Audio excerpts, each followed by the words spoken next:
మరి ఆయన మాటలు బట్టి మనం ఎంత ఆధారపడి బ్రతకాలో, ఆయన మాటలు బట్టి మనం ఎలాంటి విశ్వాసంలో ఎదగాలో మనం నేర్చుకుంటూనే ఉన్నాం. ఎందుకంటే సంగమా ప్రేమ సహోదరులారా, మానవులుగా భూమి మీద బ్రతుకుతున్న మనం, మానవులుగా భూమి మీద జీవిస్తున్న మనకి కష్టాలు వస్తాయి, ఏమొస్తాయి? సుఖం ఉంటుంది, కష్టం ఉంటుంది. ఉంటుందా? కీడు మేలును ఎవరు ఉంచారు? కీడు మేలును ఎవరు ఉంచారు? దేవుడే ఉంచాడు. అలాగే మన ముందు ఒకటి కనబడుతుంది, రాత్రి పగలు కూడా ఎవరు పెట్టారు? దేవుడే పెట్టేది. మరి అలాగని పగలను ఇష్టపడి రాత్రిని వద్దనుకుంటా వద్దుదా? నేను ఒక మాట ప్రశ్నిస్తున్నాను, పగలంటే ఎంతమందికి ఇష్టం? దేవుని దగ్గర తెలుపుతారా? పగలంటే ఎంతమందికి ఇష్టం? పగలు ఎవరికి ఇష్టం కదా నాన్న? పగలంటే ఎవరికి ఇష్టం కదా? పేర్లు దగ్గెత్తాలి, పేర్లు దగ్గెత్తిన వాక్యం ముందుకు వెళ్తుంది. పగలంటే ఎంతమందికి ఇష్టం? అందరికీ ఇష్టమే, అవునా? అలాగే రాత్రి అంటే ఎంతమందికి ఇష్టం? దీనికి కూడా పేర్లు దగ్గెత్తాలి. ఈ రాత్రిని ఎలా ఇష్టపడుతున్నాను? నాకు సమాధానం చెప్పాలి. కొంతమంది శరీరం దగ్గర అందరూ ఎక్కలేదు. రాత్రి నువ్వు ఎలా ఇష్టపడుతున్నావు? ఇష్టపడాలండి. ఎందుకు ఇష్టపడాలంటే పగటిని రాత్రిని చేసిన వాడు ఎవరు? దేవుడు, ఆయనే మన తండ్రి. పగటిని చేసినప్పుడు కూడా మంచిదే అన్నాడు, రాత్రి కూడా ఏమన్నాడే? మంచిదే అన్నాడు. రాత్రి ఎలాగ మంచిదంటే పగలల్లా కష్టపడి రాత్రి ఏం చేద్దాం నాన్న? రాత్రి ఏం చేద్దాం? నెమ్మదిగా ప్రశాంతంగా పడుకుంటాం కదా. మరి రాత్రిని ఇష్టపడకపోతే మరి రాత్రి మనకి ఎంత ఆరోగ్యం ఇస్తుందంటే, ఆ రాత్రి తిన్న తిండి ఏం చేస్తుంది? ప్రశాంతంగా అరుగుతుంది కదా, పడుకుంటేటప్పుడు అరుగుతుంది. మరి పగలంతా తిరిగేసి రాత్రి కూడా మెలుగుకుండా తిన్నది ఏమన్నా అరుగుతుందా? తెల్లారి లేకపోతే మోసం అయిపోతాయి. తర్వాత ఏం చేయాలా? ఆరోగ్యాన్ని తీసుకొచ్చి గ్యాస్ ఎక్కించుకోవాలి కదా. అలాగే మరి శ్రమ వచ్చినప్పుడు బాధపడిపోవడం, సుఖం వచ్చినప్పుడు సుఖపడిపోవడం కాదు. రెండాటిని ఏం చేయాలి? ఖాళీ చేసుకొని ఈ జీవితం ఏం చేయాలి? జీవించాలి. అదేవిధంగా సుఖం వచ్చినప్పుడు సుఖపడు. అది కూడా ఎవరిచ్చిన సుఖం? అదే దేవుడిచ్చిన సుఖమే. మరి కష్టం వచ్చినప్పుడు కూడా ఏం చేయాలి? దానిని ఏం చేయాలి? తొట్టుకోవాలి కదా, ఓర్చుకోవాలి కదా. ఖచ్చితంగా ఓర్చుకోవాలి తప్ప మరి దేవుని దూషించడు కాదు. కానీ లేకపోతే ఈ నాకే ఎందుకు వచ్చింది, ఎక్కడి వారికి రాలేదు, నేనే ఎందుకు ఇలా ఉన్నాను అనాలా? అలా అనాలన్నా? అనకూడదండి. మరి బైబిల్లో శ్రమను అనిపించే వారిని ఇప్పుడు వరకు చూస్తూ ఉన్నాం. ఇంకొకసారి ముందు మాటలు చూద్దాం. ఏమని రాయబడ్డదో? 7 గ్రంథం 27వ అధ్యాయము 3 వచ్చిన చూడండి. ఏమని రాయబడ్డదో? 7 గ్రంథం 27వ అధ్యాయము 3 వచ్చిన, నా న్యాయమును పోగొట్టిన దేవుని జీవము తోడు. ఏంట చదవాలి, సరిగ్గా చదవాలి. నాకు నా న్యాయమును పోగొట్టిన దేవుని జీవము తోడు నా ప్రాణమును అన్నానా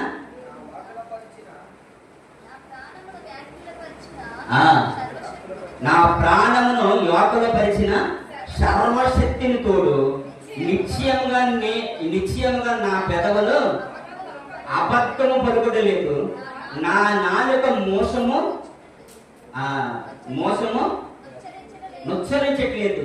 దేవునికి మహిమ కలుగును గాక. ఎవరు మాట్లాడుతున్నారు? ఇది ఎవరు మాట్లాడుతున్నారు? ఏవు గారు మాట్లాడుతున్నాడు. ఏమంటే, నా నామమును పోగొట్టిన దేవుని జీవము తోడు నా ప్రాణమును వాకిలు పరిచిన సర్వశక్తిని తోడు నిశ్చయముగా నా పెదవులు అబద్ధము పలుకుటలేదు, నా నాలుక మోసము నుచ్చరించటలేదు. దేవుని యందు ఎలాగున్నాడంట? దేవుని యందు ఎలాగున్నాడంట? ఆయన పెదవులంట అబద్ధము పలకట్లేదండి, యథార్థంగా ఉన్నాడంట. ఎన్ని కష్టాలు వచ్చినాయి, ఎన్ని శ్రమలు వచ్చినాయి, ఎన్ని ఇబ్బందులు వచ్చినాయి, కానీ ఏమైనా చుట్టాలిపోతాడు అన్నాడా? ఏమిటంటే, నా నాలుక మోసమును ఉచ్చరించట్లేదు అనగా మోసకరమైన మాటలు నేను మాట్లాడట్లేదు. మళ్ళీ ఎవరితోడంట? నా నామమును పోగొట్టిన దేవుని జీవము తోడు, నా ప్రాణమును వాక్యలు పరిచిన సర్వశక్తిని తోడు. నేనెప్పుడు నిశ్చయముగా నా పెదవుల అబద్ధము పలకడలేదు, నా నాలుక మోసమును అనుసరించటలేదు. ఏ గ్రంథము? అదే ఏ గ్రంథము? 27 వచ్చే 5 వచ్చి చూడండి. ఏమంటాడు? మీరు చెప్పినది న్యాయమని నేనే మాత్రమును ఒప్పుకొనను, మరణము వరకు నేను ఎంత మాత్రము యథార్థతను విడవను. ఎవరితో మాట్లాడుతున్నాడు ఈ మాటలు? నాన్న ఎవరితో మాట్లాడుతున్నాడు? స్నేహితులతో మాట్లాడుతున్నాడు. ఏమని మాట్లాడుతున్నాడు? మీరు చెప్పినది న్యాయమని నేను ఎంత మాత్రమును ఒప్పుకొనను, మరణం వరకు నేను ఎంత మాత్రము యథార్థతను విడవను. వారు అంటున్నారు, నువ్వేదో పాపం చేసి ఉంటావు, నువ్వేదో తప్పు చేసి ఉంటావు, అందుకే దేవుడు నిన్ను ఇలాంటి పరీక్ష, ఇలాంటి ఇబ్బందులోనే పెట్టాడు. ఏ నోటికి ఏ మాటతో ఆ మాట మాట్లాడుతుంది. ఎవరితో? ఏమి కాదు. అలాంటప్పుడు కూడా ఏమైనా అబద్ధం ఆడాడా? ఏమైనా కాని మాట ఏమైనా మాట్లాడా? కాని మాట ఏమైనా మాట్లాడా? మాట్లాడలేదండి. కాని మాట ఏమి మాట్లాడలేదు. భార్య వచ్చి మాట్లాడేటప్పుడు కూడా ఆ భార్యని మందలించాడు తప్ప దేవుని ఏమన్నా కాని మాట ఏమైనా మాట్లాడా? మాట్లాడలేదండి. ఎందుకు మాట్లాడలేదు? ఎవరి మీద భయభక్తులు కలిగి ఉన్నాడే? ఎవరి మీద భయభక్తులు కలిగి ఉన్నాడే? దేవుని యందు భయభక్తులు కలిగి ఉన్నాడండి.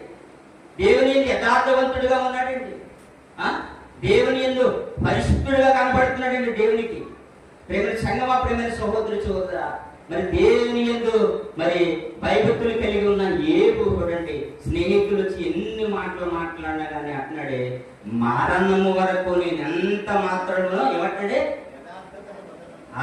మరణం వరకు, మరణం వచ్చి నన్ను తాకే వరకు, నాలో ఉన్న ఆత్మ విడిచి పుట్టి వెళ్ళిపోయే వరకు కూడా నేను యథార్థతను ఏమంటాడనా?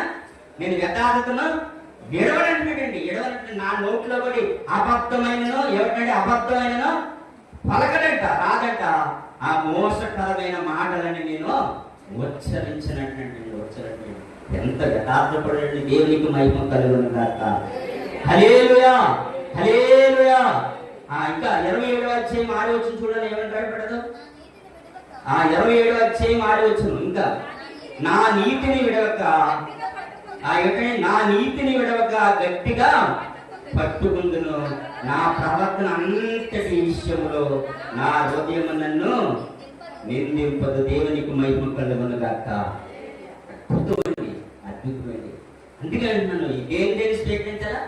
వెలుగును స్వీకరించాలి, చీకటిని స్వీకరించాలి, అలాగే కీడును స్వీకరించాలి, అలాగే తర్వాత ఏం స్వీకరించాలి? మేలును కూడా ఏం చేయాలి? స్వీకరించాలి. క్రైస్తవుడుగా, క్రీస్తుని ఎరిగిన వాడుగా, దేవుని పిల్లలుగా, క్రీస్తు రాజ్యంలో ఉన్నవారుగా ఎలా ఉండాలి? అలాంటి గొప్ప విశ్వాసంగా కనబడాలి, గొప్ప విశ్వాసంగా ఉండాలండి. అద్భుతమండి. భక్తుల్ని మన తల మొదలు పెట్టాడంటే కారణం ఏంటంటే మనల్ని బలపరచడానికి, మనల్ని నిలబెట్టడానికి, మనల్ని ఆదరించడానికి, మనల్ని బలపరిచి నడిపించడానికి చూడమన్నాడు. ఏడు జీవితం చూడు, ఏడు యొక్క యథార్థం చూడు సంగమా. అలాగే దేవుడు మన కళ్ళ ముందు పెట్టాడు. ఏమంటే నా నీతిని విడవక గట్టిగా పట్టుకుంది. ఎలా పట్టుకుంటాడంట? నీతిని ఏం చేద్దాడంట? విడిచిపెట్టాడంట. నీతిని ఏం చేద్దాడంట? ఎట్టి పరిస్థితుల్లో ఎన్ని ఇబ్బందులు వచ్చినా, ఎన్ని వెలికి వచ్చినా ఏమంటాడే? నా నీతిని నేను విడవను, గట్టిగా పట్టుకుందును, నా ప్రవర్తన అంతటి విషయంలో నా హృదయం నన్ను నిందింపదు. నా హృదయం నన్ను నిందింపదు అంటే తనకు తాను ఏం చేసుకుంటాడే? తనకు తాను ఏం చేసుకుంటాడే? లోపరుచుకుంటున్నాడే. తన జీవితాన్ని, తన బ్రతుకుని, తన శరీరాన్ని తను ఏం చేస్తాడే? లోపరుచుకుంటున్నాడండి. చూద్దామండి ప్రేమ సంగమా, ప్రేమ సహోదరు చూపుతాడు. నా నీతిని విడవగా గట్టిగా పట్టుకుందును, నా ప్రవర్తన అంతటి విషయంలో నా హృదయం నన్ను నిందింపదు. అదే సామెతల గ్రంథము 19వ అధ్యాయం 1 వచ్చి చూడాలని ఏమంటాడు? సామెతల గ్రంథము 19వ అధ్యాయము అమ్మా 19వ అధ్యాయం 2వ వచనం. చూద్దాం. ఒకడు తెలివి లేకుండా అమ్మా ఒకడు తెలివి లేకుండా ఒకడు తెలివి లేకుండా మంచిది కాదు. తొందరపడి నడుచువాడు దారి తప్పుకోవును. ఒకని మూర్ఖత వాని ప్రవర్తన తారుమారు చేయును. అట్టివాడు హృదయమున యెహోవా మీద కోపించును. చూడండి ఏమంటాడంట? కరెక్ట్గా ఉండాలంట. అంటే హృదయాన్ని శరీరాన్ని ఏం చేయాలంటమ్మా? లోపరుచుకోవాలి. అద్భుతమైన మాట్లాడండి. ఒకడు తెలివి లేకుండా మంచిది కాదు. ఏంటంట? ఒకడు తెలివి లేకుండా మంచిది కాదు. ఏ తెలివి అది అమ్మ? లోక సంబంధమైన తెలివా? ఎలాంటి తెలివి? దైవ సంబంధమైన తెలివి ప్రతి ఒక్కడిగా ఉండాలి. పూర్వకాడి నుంచి ఇప్పుడు వరకు రోమపత్రిక 7వ అధ్యాయము 24 వచ్చింది. ఏమని రాయబడింది అందులోనే? అయ్యో నేను ఎంత దౌర్భాగ్యుడును, ఇట్టి మరణమును లోనుకు శరీరమును నన్ను ఎవడు విడిపించును. ఏం చేస్తాడే? ఏం చేస్తాడమ్మా? లోపరుచుకుంటాడు. అయ్యో అయ్యో అయ్యో పాపం నా కళ్ళ ముందు కనబడుతుంది, నా శరీరము నన్ను పొంగదీసేస్తుంది. అలాగని దేవుని ఎదురు ఏం చేస్తున్నాడే? పశ్చాత్తాపడి ఇట్టి శరీరములో నన్ను ఎవరు విడిపించగలడు అని అయ్యో అయ్యో అని ప్రార్థన చేస్తున్నాడండి. మరి మనం ఒకవేళ పాపానికి లేకపోతే మాటకి లేకపోతే నడవడికి లేదంటే నా ఆలోచనకి ఏదైనా ఈ యొక్క ఆలోచనకి ఒకవేళ మార్పు కనపడేటప్పుడు, నడవడికి మార్పు కనపడేటప్పుడు, మాటకి మార్పు కనపడేటప్పుడు మనం ఏం చేయాలి? దాన్ని లోపరుచుకోవాలా? లేకపోతే మన పాలు ఉండాలని మన ఇష్టసారిగా పొరిగెట్టాలా? నోరు ఉండాలని మన ఇష్టసారిగా మనం మాట్లాడాలా? ఏం చేయాలి? దేవుని యందు భయభక్తులు కలిగిన స్త్రీ అయినా పురుషుడని ఏం చేయాలి? దాన్ని ఏం చేయాలి? లోపరుచుకోవాలి. దేవుని యందు భయభక్తులు కలిగిన ప్రతి ఒక్కడికి ఏ తత్వం ఉంటది? లోబడే తత్వం ఉంటదండి. అందుకే చెప్తున్నాడు ఇక్కడ, ఒకడు తెలివి లేకుండా మంచిది కాదు, తొందరపడి నడిచేవాడు ఏమైపోతాడంట? అమ్మా ఏంటన్నమాట? తొందరపడి నడిచేవాడు ఏమైపోతాడంట? దారి తప్పిపోవును. ఒకని మూర్ఖత వాని ప్రవర్తన ఏం చేద్దంట? తారుమారు చేయను. అట్టివాడు హృదయమున యెహోవా మీద కోపముంచును. దేవుని మీద కోపపడతావా అమ్మా? దేవుని మీద కోపం పడతావా? దేవుని మీద కోపం పడితే ఏమవుతుంది నాన్న? దేవుని మీద కోపం పడితే ఏమైపోద్ది? ఒక మాట చెప్పనా అమ్మా? అన్న తల్లిదండ్రుల మీద కొడుకు కానీ కూతురు కానీ కోపపడితే అయిపోతే మూతి తగిలిపోద్దా? మంచి చెప్పేటప్పుడు వెనకంట తిరిగి ప్రశ్న వేసి తల్లిదండ్రుల మీద తిరగబడితే ఏమవుతుందమ్మా? మూతి పగిలిపోద్దా? లేకపోతే పొడుగ్గా ఏమవుతుంది? తొట్టు వచ్చేది, ఈ పగిలిపోద్ది, మూతన పగిలిపోద్ది, ఏంటంటే ఈ పని పగిలిపోద్ది. మరి సృష్టించిన సృష్టికర్త మన అందరినీ కన్న తండ్రి మన అందరినీ పోషిస్తున్న ఆ దేవాది దేవుని మీద కోపపడితే ఏమైపోద్ది? మూతి పగిలిపోతా, ఈ పగిలిపోతా? పగిలిపోతున్నా? మరి ఎంత జాగ్రత్తగా ఉండాలా? అందుకే ఏమంటున్నాడే? నా నీతిని విడవక గట్టిగా పట్టుకుందును, నా ప్రవర్తన అంతటి విషయంలో నా హృదయం నన్ను నిందింపదు. ఆ తర్వాత సామెతల గ్రంథం 19వ అధ్యాయం 1వ వచనం ఏమంటారు? సామెతల గ్రంథం 19వ అధ్యాయం 1వ వచనం, బుద్ధిహీనుడిని తన పెదవులతో మూర్ఖముగా మాట్లాడిన వాని కంటే యథార్థంగా ప్రవర్తించు దరిద్రుడే దేవుని దృష్టిలో ఎవరంట? అమ్మ దేవుని దృష్టిలో ఎవరంట? చేస్తుడంట. దేవునికి మహిమ కలుగును గాక. హల్లెలూయా. అద్భుతమైన మాట్లాడండి. బుద్ధిహీనుడే తన పెదవులతో మూర్ఖముగా మాట్లాడు వారి కంటే యథార్థంగా ప్రవర్తించు దరిద్రుడే. ఎలాంటి వాడంటే దేవుని దృష్టిలోనే చేస్తుడంట. నువ్వు దరిద్రుడిగా బతికినా పర్వాలేదు, యథార్థతను మాత్రం ఏం చేయకూడదు అమ్మా. దరిద్రుడిగా బతికిన మాత్రం యథార్థతను ఏం చేయకూడదమ్మా? ఎడవకూడదండి. ఏమైనా విడిచాడా? లాజరు ఏమైనా విడిచిపెట్టాడు యథార్థతను? అమ్మ విడిచిపెట్టాడు. శరీరం అంతా శీకించిపోయింది, శరీరం అంతా నలిగిపోయింది, శరీరం అంతా పాడైపోయింది. తినటానికి ఏమి లేదు, తిండి లేదండి. అలాంటి పరిస్థితులు కూడా ఏం చేయలేదు. దేవుని మీద నమ్మిక ఉంచి, దేవుని మీద విశ్వాసం ఉంచి, ఒకవేళ ఈ శరీరం నలిగిపోయిన పర్వాలేదు కానీ దేవుని యందు నేను యథార్థంగా బ్రతకాలనుకున్నాడండి. తన బ్రతుకును, దాని జీవితాన్ని దేవునికి అంకితం చేయాలనుకున్నాడండి. ఓర్చుకున్నాడండి. ఎక్కడున్నాడే లాజరు ఎక్కడున్నాడే? నెమ్మది పొందుచున్నాడండి. దేవునికి మహిమ కలుగును గాక. హల్లెలూయా. అందుకంటే బుద్ధిహీనుడై తన పెదవులతో మూర్ఖముగా మాట్లాడు వారి కంటే యథార్థంగా ప్రవర్తించు దరిద్రుడే దేవుని దృష్టి ఎలాంటి వాడంట? చేస్తుడంట. దేవునికి మహిమ కలుగును గాక. అందుకే అంటాడే సామెతలు 19:2 అంటాడే, ఒకడు తెలివి లేకుండా మంచిది కాదు, తొందరపడి నడుచువాడు దారి తప్పిపోవును, ఒకరి మూర్ఖత వారి ప్రవర్తనను తారుమారు చేయను, అట్టివాడి హృదయములో యెహోవా మీద ఏం చేయనండా? కోపించును. తెలివిగా ప్రవర్తించాలి. భక్తి కూడా తెలివిగా చేయాలండి. ఎంత వచ్చినట్టు నోటుకొచ్చినట్టు బాగుంటే ఒకలాగా, బాగులేకపోతే ఒకలాగా మాట్లాడుకోవడం చాలా జాగ్రత్తగా ఉండాలండి. దేవుని విషయం ముందు యథార్థంగా భక్తి చేయాలండి. నీతిగా భక్తి చేయాలండి. మన ప్రవర్తన కాపాడుకోవాలి, మన నోటుని కాపాడుకోవాలి, అన్ని విషయాలు. అందుకే అంటున్నాను, దేవునికి వాక్యం దగ్గరికి వచ్చేటప్పుడు ఇందాక ఏదో మా కొడుకు లాంటి వాడు మమ్మల్ని ఎందుకు అలా గట్టిగా మాట్లాడినారు ఒకవేళ అనుకోవచ్చు. తప్పండి.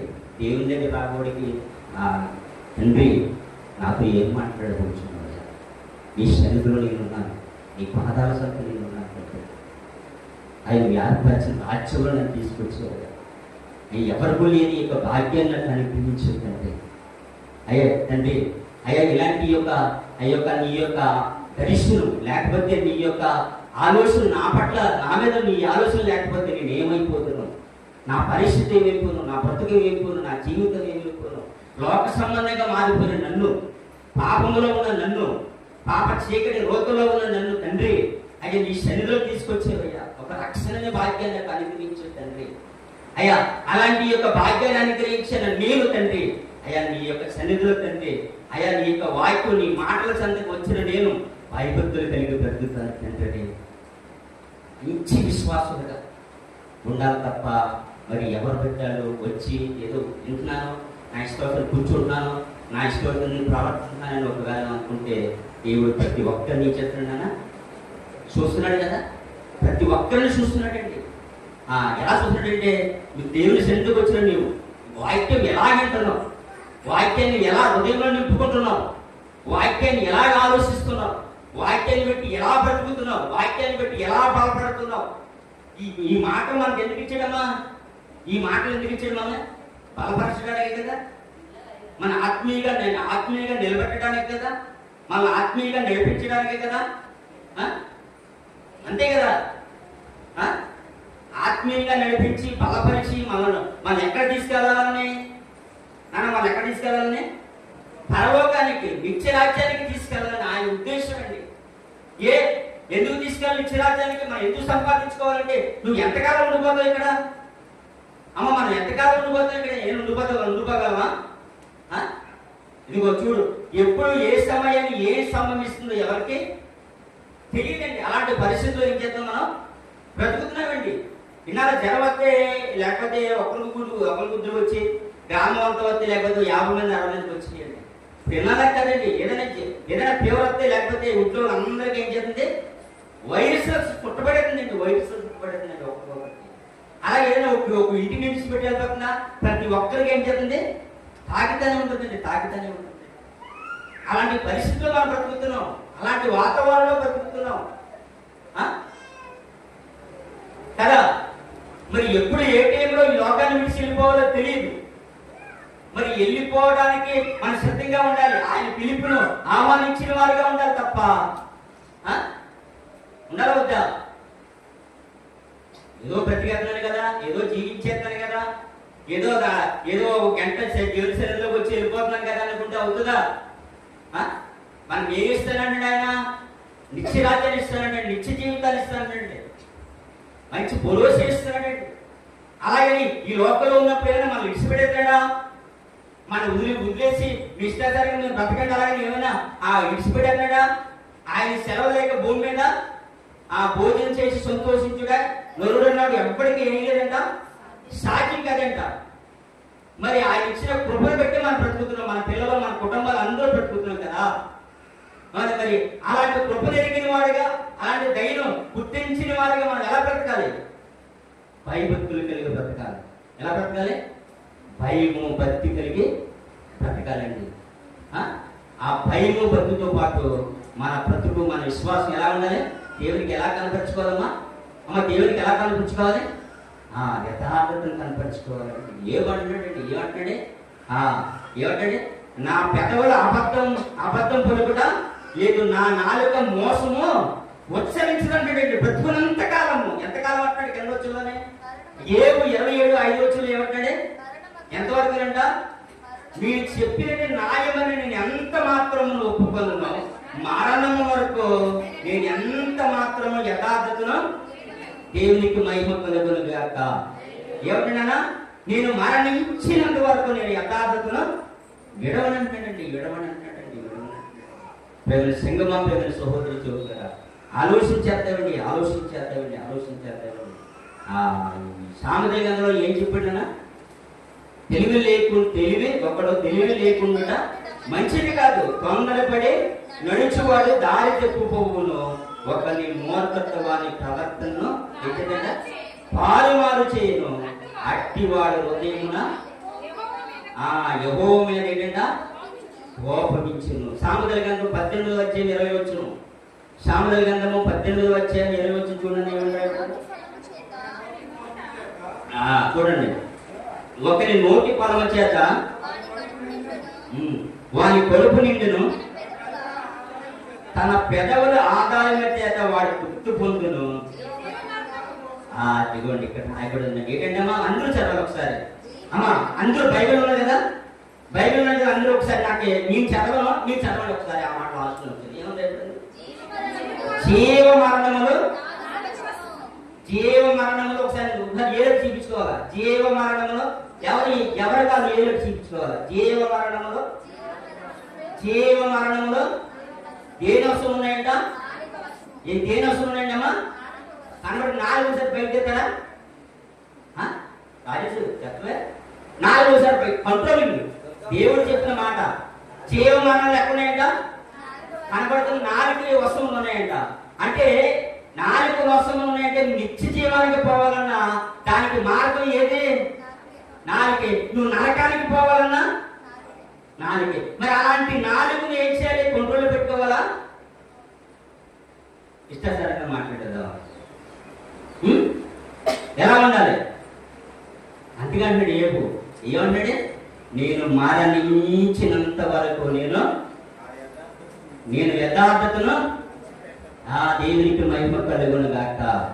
మరి మన భక్తి ఎలా ఉంది? ఈ మధ్యాహ్న కాలశ్రమం దేవుడు నీతో నాతో మాట్లాడుతున్నాడు. మన భక్తి ఎలా ఉంది? మన విశ్వాసం ఎలాగ ఉంది? మన యథార్థత ఎలాగ ఉంది? ఎలా ఉంది? అన్నానే దూషించేశారు. ఎంత దూషించారు? దూషించినంత మట్టుకు దూషించారు. అలాగే నోరు ఉందని మేడడిపోయిందా అన్నా? కొన్ని మాటలు చూస్తున్నాయి కదా, నోరు ఉందని మేడడిపోయిందా? ఏం చేసింది? దేవుని సన్నిధికి వెళ్ళిందండి. ఎప్పుడు ఏ క్షణంలో ఎలాంటి పరిస్థితుల్లో దేవుని సన్నిధికి వెళ్ళింది? విపరీతమైన కోపం వచ్చిందండి. ఎలా ఏం వచ్చిందంట? విపరీతమైన కోపం వచ్చిందంట. అలాంటి పరిస్థితి ఎక్కడికి వెళ్ళిందంట? దేవుని సన్నిధికి వెళ్ళిందంట. నాన్న వచ్చినది ఎన్ని చూడు ఒకసారి. మొదటి సమూయేలు గ్రంథము 1వ అధ్యాయము 16 వచ్చిన ఏమన్నా ఇవ్వడదే? నీ సేవకురాలు నన్ను పనికిమాలిన దానిగా ఎంచవద్దు, అత్యంతమైన కోప కారణం బట్టి బహుగా నిట్టూర్పుని విడిచుచు నాలో నేను దీనిని చెప్పుకొనిచుంటుంది. ఏం చెప్తుందంట? తనలో తాను ఏం చెప్తుందంట? నిట్టూర్పు నిడిచి దేవుని సన్నిధిలో ఏం చెప్తుందంట? ప్రార్థన చేస్తుందంట. ఇంద్రుడు గెలిపోయిందా? అమ్మ ఇంద్రుడు గెలిపోయిందా? రోడ్డు ఎట్టేసిందా? పంచాయతీలో గెలిపోయిందా? సమాజంలో గెలిపోయిందా? వెళ్ళలేదే. ఎక్కడ గెలిపోయింది? దేవుని సన్నిధి గెలిపోయింది. విశ్వాసరాలండి. ప్రజల సంగమా, ప్రజల సహోదరులు అదేనండి. భక్తి విషయంలో చాలా జాగ్రత్తగా ఉండాలండి. ఎలా ఉండాలమ్మా? భక్తి విషయంలో ఎలా ఉండాలి? చాలా జాగ్రత్తగా ఉండాలండి. ప్రజల సంగమా, ప్రజల సహోదరులు. అందుకే అంటే జీవ మరణంలో దేని వశంలోనేంటా అమ్మ? జీవ మరణంలో దేని వశంలోనేంట? 4 వశములు ఉన్నాయండి. అదే సామెతల గ్రంథము 22వ అధ్యాయము 3వ వచనం చదువునా ఏమంటారు మేడం? సామెతల గ్రంథము 22వ అధ్యాయము 3వ వచనం. చూడండి, బుద్ధిమంతుడు అపాయమంతుడ చూసి గాగులను, జ్ఞానము లేని వాడు యోచింపక ఏం పెద్దట? జ్ఞానము లేని వాడు ఆలోచింపక ఆపదలోనే పడును. యెహోవా యందు భయభక్తులు కలిగి ఉండుట వినయముకు ప్రతిఫలము. దేవునికి మహిమ కలుగును గాక.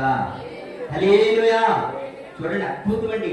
యెహోవా యందు భయభక్తులు కలిగి ఉండుట వినయము కెటంట ప్రతిఫలము. ఐశ్వర్యమును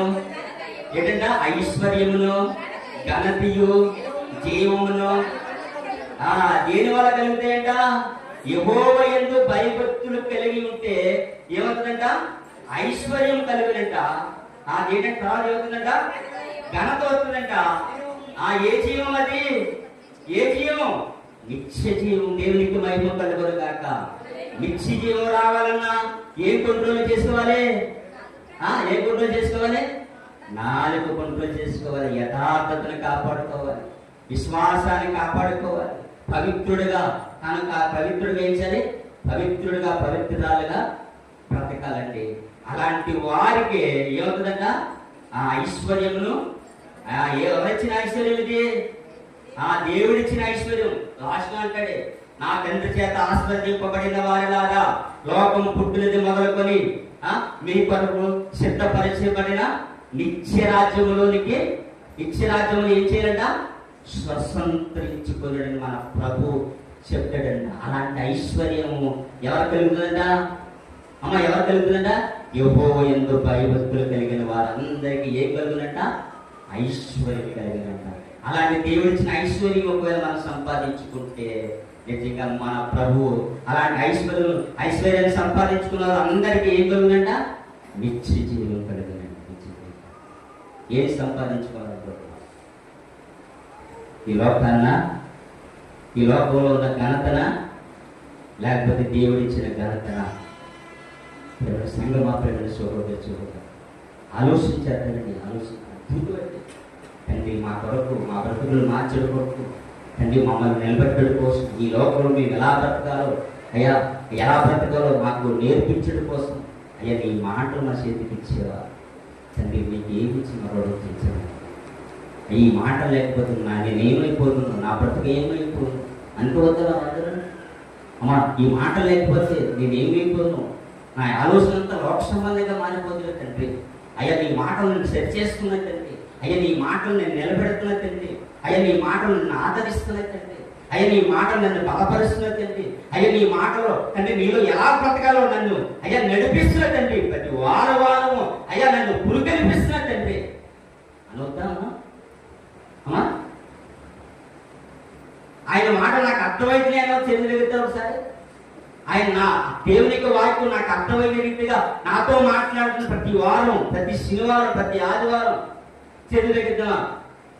దేవునికి మహిమ కలుగును గాక. హల్లెలూయా, హల్లెలూయా. చూద్దాం యేలు గారిని 23వ అధ్యాయం 10వ వచనం. 23వ అధ్యాయం 10వ వచనం. 23వ అధ్యాయం 7-10వ వచనం. అమ్మా,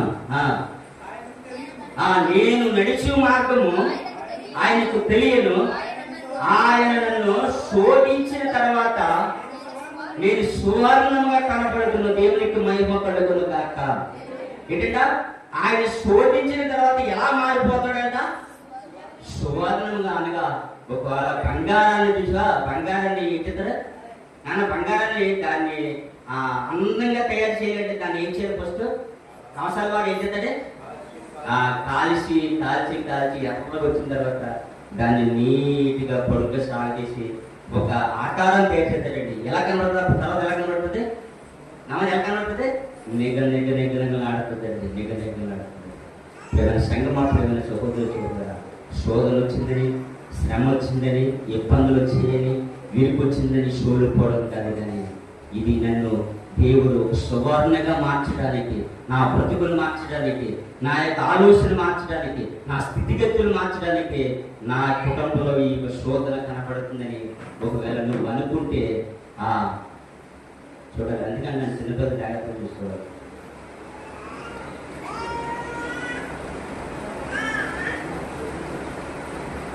మంచిది. ఏమంటున్నానా? నన్ను ఏమంటున్నాడే? నేను నడుచు మార్గము ఆయనకు తెలియను, ఆయనను శోధించిన తర్వాత నేను సువర్ణంగా కనపడుతును. నా పాదములు ఆయన అడుగు జాడలను విడవక నడుచుతున్నవి. నేను ఇటు అటు తొలగక ఆయన మార్గమును అనుసరించి తిని. దేవునికి మహిమ కలుగును గాక. హల్లెలూయా. ఏబు గారి యొక్క అడుగులే దేవుడు చూస్తున్నాడా? నాన్న, ఏబు గారి యొక్క అడుగులే దేవుడు చూస్తున్నాడా? లేకపోతే మనం వేసి అడుగులు కూడా దేవుడు చూస్తున్నాడా? ఏబు గారి యొక్క నడవడికే దేవుడు చూస్తున్నాడా?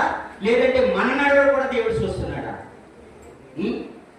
మన నడవడిక చూస్తున్నాడే, మన పడక చూస్తున్నాడే, మన మాట చూస్తున్నాడు. చూడలేదా? చూడలేదా?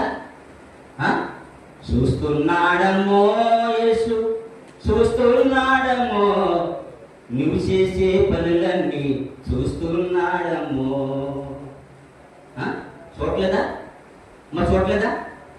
ప్రతి ఒక్కరిని చూస్తున్నాడండి. చిన్నవారు మొదలుకొని పెద్దవారి వరకు చూస్తున్నాడు కదా. చూస్తున్నాడండి. ఏమంటున్నాడు? నా పాదములు ఆయన అడుగు జాడలను ఇడువక నడుచుతున్నవి. నేను ఇటు అటు తొలగక ఆయన మార్గంలో నేను నడుచుచున్నాను. దేవుని మహిమ కలుగును గాక. హల్లెలూయా, హల్లెలూయా. అద్భుతమండి. మరి ఇందాక తనకు తను ఏం చేద్దాడు? అపోస్తలుడైన పౌలు పరీక్షించుకుంటున్నాడు. ఇక్కడ గలతీ పత్రిక 2వ అధ్యాయం 20 వచ్చిన చూడండి. ఎవరు రాయబడదు? గలతీ రాసిన పత్రిక 2వ అధ్యాయం 20 వచ్చిన చూడండి. ఎవరు రాయబడదు? నేను క్రీస్తులో కూడా సిలువ వేయబడుచున్నాను. మీకలో జీవించేవాడను నేను కాను, క్రీస్తే నాయందు జీవించుచున్నాడు. దేవునికి మహిమ కలుగును గాక. అద్భుతమండి. ఎప్పుడు మారిపోయింది? ఈయన బ్రతుకు ఎప్పుడు మార్చుకున్నాడే? ఈయన ఆలోచన ఎప్పుడు మార్చుకున్నాడే? దేవుడు తాకేది తన వాక్తో, తన మాటలతో తాకేది. ఒకప్పుడు దూషికుడు, హానికరుడు, హింసకుడు, అలాంటి యొక్క పరిస్థితుల నుంచి దేవుడు ఎక్కడికి బయలుదేరుచుండగా? నాన్న ఎక్కడికి బయలుదేరుతుండే? దమస్కుకు బయలుదేరుచుండగా షౌలా అది తన స్వరం వినబడ్డది. అప్పుడు నువ్వు ఎవడు అన్నట్టు నువ్వు హింసిస్తున్నా యేసుని వేసాడు. మారిపోయాడు. బ్రతుకులు మార్చేసుకున్నాడండి. ఆలోచన మార్చేసుకున్నాడండి. ఆ తర్వాత బ్రతుకులు మాట్లాడి ఏమంటే, నేను క్రీస్తుతో కూడా సిలువ వేయబడుచున్నాను, వీకను జీవించేవాడను నేను కాను, క్రీస్తు నాయందు. దేవునికి మహిమ కలుగును గాక. మరి మనం ఇంకా దేవుని సన్నిధికి వచ్చాం కదా. ఆయన ఏర్పరచబడిన రాజ్యంలో చేర్చబడ్డాం కదా. ఇంకా ఎలా ఉన్నాయి మన బ్రతుకులు, మన జీవితాలు ఎలా ఉన్నాయి? మనము బ్రతుకులు చూసి ఏం చేయాలన్నా బలమైన పునాదులు వేసుకోవాలండి. మంచి విశ్వాసాలుగా మారిపోవాలండి. నా మరణం వచ్చే వరకు, నా ప్రాణం విడిచి వెళ్ళిపోయే వరకు, నా ఆత్మను ఆలోచించి విడిచి వెళ్ళిపోయే వరకు నా యథార్థత నేను విడిచిపెట్టినాడండి. విడిచిపెట్టినాడండి.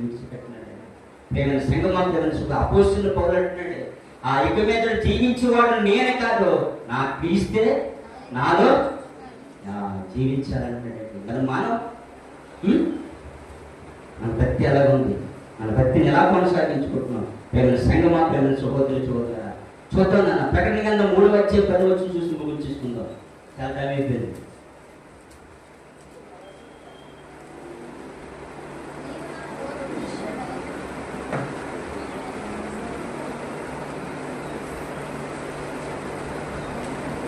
ప్రకటన గ్రంథం 3:10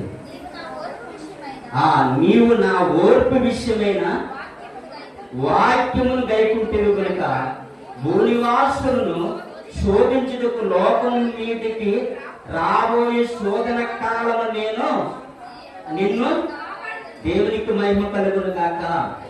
మనం అనుకోవచ్చు ఇది శోధనే, ఈ శోధన నేను భరించలేకపోతున్నాను, తొట్టుకోలేకపోతున్నాను అనుకోవచ్చు. ఎంతకంటే రాబోయే కాలంలో ఎలాంటివి వస్తాయంట?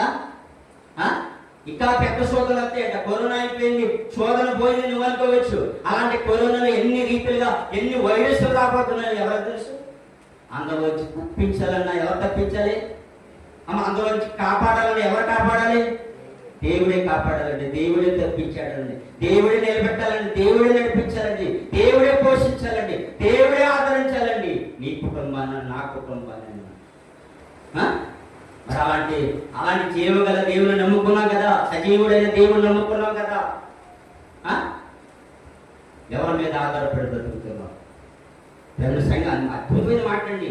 నీవు నా ఓర్పు విషయమే వాక్యమును గైకుంటేవు కనుక. ఏమంటే నీవు నా ఓర్పు విషయమై వాక్యమును గైకుంటేవు కనుక భూనివాసులను శోధించుటకు లోకం అంతటి మీదకి రాబోయే శోధన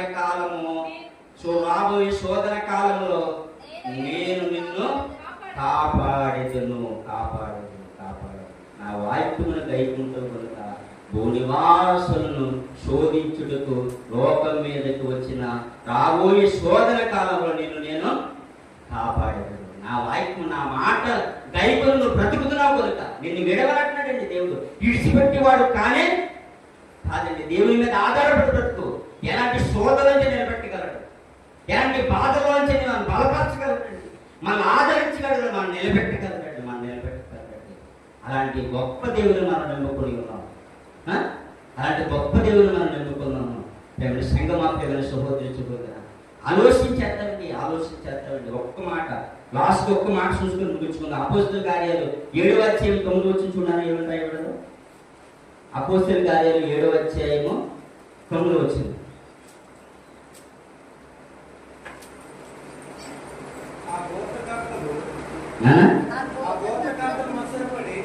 ఏమంటే ఆ గోత్రకర్తలు మత్సరపడి యేసేపుని అగ్నిలోనికి పోవుటకు అమ్మివేశారు, కానీ దేవుడు అతనికి తోడై ఉండి అతని శ్రమలన్నిటిలో నుండి తప్పించి అతని శ్రమలన్నిటిలో నుండి తప్పించేదంట దయను జ్ఞానమును ఐగుప్తు రాజైన ఫరో ఎదుట అతనికి అనుగ్రహించినందున ఫరో ఐగుప్తులకు తన ఇంటి వారి అందరికి అంతటికి అతనిని అధిపతిగా నియమించిన. దేవునికి మహిమ కలుగును గాక.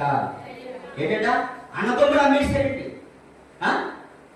ఎలాంటి శోధన కనబడుతుందండి. అలాంటి యొక్క పరిస్థితిలో దేవుని యొక్క భయభక్తులు కలిగిన యేసేపును విడిచిపెట్టేసాడ దేవుడు. విడిచిపెట్టలేదండి. ఏం అనుగ్రహించాడంట? ఏం చూపాడంటే యేసేపు మీద దేవుడు? ఏం చూపాడంట? దయను చూపాడంట. జ్ఞానమును దయను ఎవరికి అనుగ్రహించాడంట? యేసేపును అనుగ్రహించాడంట. అనుగ్రహించిన దేవుడు యేసేపును విడిచిపెట్టాడా? ఒక రాజు మీదకి ఎలా నియమించాడంట? రాజుగా నియమించాడంట. మన దేవుడు నమ్మకమైన దేవుడు, గొప్ప దేవుడు. ఎవరిని విడిచిపెట్టేవాడు కాదండి. శ్రమ వచ్చినప్పుడు చూడకపోవద్దు, ఇబ్బందులు పడవద్దు. తండ్రి నీవున్నావయ్యా, నీ కుమార్తెగా నీ కుమారుడుగా నీవు నన్ను విడిచిపెట్టేవాడు కానీ తండ్రి నీ యథార్థత నేను మాత్రము ఎడవనయ్యా, నా ప్రాణం ఉన్నంతకాలం తండ్రి నీ కొరకే బ్రతుకుతారు తండ్రి, నీ కొరకే జీవిస్తారు తండ్రి అని ప్రార్థనాపూర్వకంగా ఎప్పటికప్పుడు ఆయన మాటలు బట్టి బలపడుతూ ముందుకు కొనసాగాలి తప్ప అవిశ్వాసంగా ఎవరు కూడా ఉండకూడదు. ఇటు వాటిని మనందరూ వెళ్ళి కూడా నింపబడదు కాక ప్రార్థన చేసుకుందాం.